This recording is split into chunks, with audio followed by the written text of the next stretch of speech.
তব কথামৃতং তপ্ত জীবনং কবিভিড়িতং কলমশাপহম শ্রবণমঙ্গলম শ্রীমদাততং ভুবি গৃণন্তি যে ভুরিদা জনা। নমস্কার, অমৃতবাণী চ্যানেলে আপনাদের সকলকে স্বাগত। শ্রী শ্রী ঠাকুর, মা ও স্বামীজির রাতুল চরণে শতকোটি প্রণাম জানিয়ে শুরু করছি আমাদের আজকের পাঠ। 1884 অক্টোবর। হরিবাবু, নিরঞ্জন, পাঁড়ে, খোট্টা, জয়নারায়ণ। ঠাকুর বলছেন, হরিকে জিজ্ঞাসা করলাম। হরি অর্থাৎ এখানে উপেন ডাক্তারের ভাই।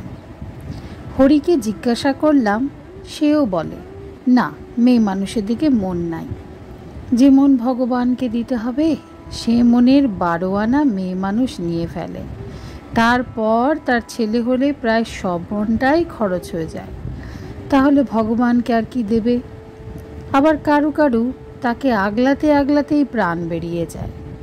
পাঁড়ে জমাদার খোট্টা বুড়ো, তার 14 বছরের বউ। বুড়োর সঙ্গে তার থাকতে হয়। গোলপাতার ঘর, গোলপাতা খুলে খুলে লোক দেখে এখন মেয়েটা বেরিয়ে এসেছে। একজনের বউ কোথায় রাখে এখন ঠিক পাচ্ছে না। বাড়িতে বড় গোল হয়েছিল, মহাভাবিত, সে কথা আর কাজ নাই।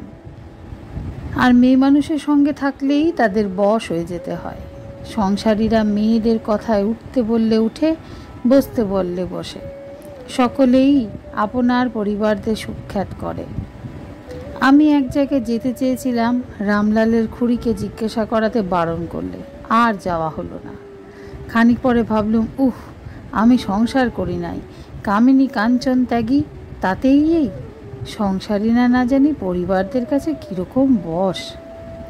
মনি, কামিনী কাঞ্চনের মাঝখানে থাকলেই একটু না একটু গায়ে আঁচ লাগবেই।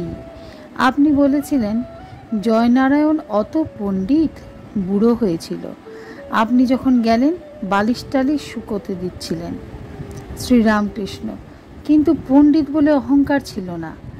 আর যা বলেছিল শেষে আইন মাফিক কাশিতে গিয়ে বাস হলো। ছেলেগুলো দেখলাম বুট পায়ে দেওয়া ইংরেজি পড়া। ঠাকুরের প্রেমোন্মাদ প্রভৃতি নানা অবস্থা। ঠাকুর মণিকে প্রশ্নোচ্ছলে নিজের অবস্থা বুঝাইতেছেন। শ্রীরামকৃষ্ণ, আগে খুব উন্মাদ ছিল, এখন কমলো কেন? কিন্তু মাঝে মাঝে হয়। মণি, আপনার একরকম অবস্থা তো নয়। যেমন বলেছিলেন, কখনো বালকবধ, কখনো উন্মাদবধ, কখনো জড়বধ, কখনো পিশাচবধ। এসব অবস্থা মাঝে মাঝে হয়, আবার মাঝে মাঝে সহজ অবস্থাও হয়। শ্রীরামকৃষ্ণ, হ্যাঁ, বালকবধ, আবার ওই সঙ্গে বাল্য, পৌগণ্ড, যুবা এসব অবস্থাও হয়। যখন জ্ঞান উপদেশ দেবে তখন যুবার অবস্থা, আবার পৌগণ্ড অবস্থা। 12-13 বছরের ছোকরার মতো ফচকিমি করতে ইচ্ছা হয়, তাই ছোকরাদের দিয়ে নিয়ে ফষ্টি নষ্টি হয়। নারায়ণের গুণ, কামিনী কাঞ্চন ত্যাগী সন্ন্যাসীর কঠিন সাধনা। আচ্ছা, নারায়ণ কেমন? ঠাকুর জিজ্ঞাসা করছেন মণিকে। মণি, আজ্ঞা, লক্ষণ সব ভালো আছে। শ্রীরামকৃষ্ণ, নাউয়ের ডোলটা ভালো, তানপুরা বেশ বাজবে। সে আমায় বলে আপনি সব, অর্থাৎ অবতার। যার যা ধারণা সে তাই বলে।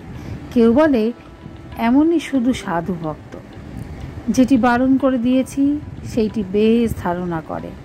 পর্দা গুটোতে বললাম, তা গুটোলে না।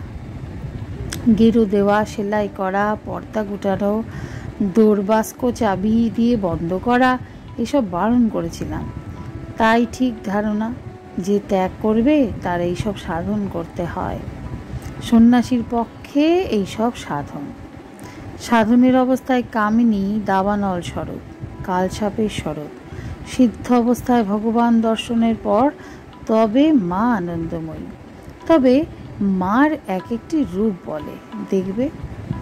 কয়েকদিন হইল ঠাকুর নারায়ণকে কামিনী সম্বন্ধে অনেক সতর্ক করেছিলেন। বলেছিলেন, মেয়ে মানুষের গায়ের হাওয়া লাগাবে না, মোটা কাপড় গায়ে দিয়ে থাকবে, পাছে তাদের হাওয়া গায়ে লাগে। আর মা ছাড়া সকলের সঙ্গে 8 হাত নয় 2 হাত, নয় অন্তত 1 হাত সর্বদা তফাৎ থাকবে। শ্রীরামকৃষ্ণ মণির প্রতি তার মা নারায়ণকে বলেছে, তাকে দেখে আমারই মুগ্ধ হই, তুই তো ছেলে মানুষ, আর সরল না হলে ঈশ্বরকে পাওয়া যায় না। নিরঞ্জন কেমন সরল?